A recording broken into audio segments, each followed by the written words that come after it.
നമസ്കാരം. തിയേറ്ററുകളിൽ നിറഞ്ഞ സദസ്സിൽ പ്രദർശനം തുടരുകയാണ് AD ഗിരീഷിന്റെ സംവിധാനത്തിലെത്തിയ പ്രേമലു. സിനിമയ്ക്കും സിനിമയിൽ അഭിനയിച്ചവർക്കും പ്രവർത്തകർക്കുമൊക്കെ അഭിനന്ദന പ്രവാഹമാണ് വന്നുകൊണ്ടിരിക്കുന്നത്. ഇപ്പോഴിതാ ചിത്രത്തിന് അഭിനന്ദനവുമായി സംവിധായകൻ പ്രിയദർശൻ എത്തിയിരിക്കുന്നു. ഇത് യുവാക്കളുടെ സിനിമയാണെന്നും നല്ല എന്റർടൈനായി തോന്നിയെന്നും പ്രിയദർശൻ പറഞ്ഞു. സിനിമ കണ്ടതിനു ശേഷം മാധ്യമങ്ങളോട് പ്രതികരിക്കുകയായിരുന്നു അദ്ദേഹം. സിനിമ പ്രൊഫഷനായി തോന്നി. ആ പയ്യനെ വളരെ ഇഷ്ടമായി. നസ്ലിന്റെ പ്രകടനം ഗംഭീരമായി. ഒന്ന് കാണണം, അഭിനന്ദിക്കണം. ഇനി സിനിമ എടുക്കലല്ല, പുതിയ ആളുകൾ എടുക്കുന്ന സിനിമ ഇരുന്ന് കാണുന്നതാണ് ജോലിയെന്ന് പ്രിയദർശൻ പറഞ്ഞു.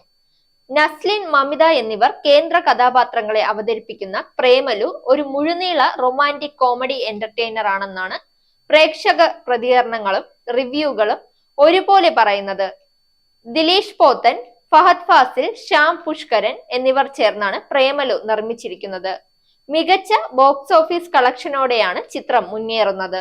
ഹൈദരാബാദിന്റെ പശ്ചാത്തലത്തിൽ ഒരുക്കിയ ചിത്രത്തിൽ ശ്യാം മോഹൻ, അഖില ഭാർഗവൻ, സംഗീത് പ്രതാപ്, അൽതാഫ് സലീം, മീനാക്ഷി രവീന്ദ്രൻ എന്നിവരാണ് ചിത്രത്തിലെ മറ്റ് അഭിനേതാക്കൾ. ഗിരീഷ് ADയും കിരൺ ജോസിയും ചേർന്നാണ് ചിത്രത്തിന്റെ തിരക്കഥ ഒരുക്കിയിരിക്കുന്നത്.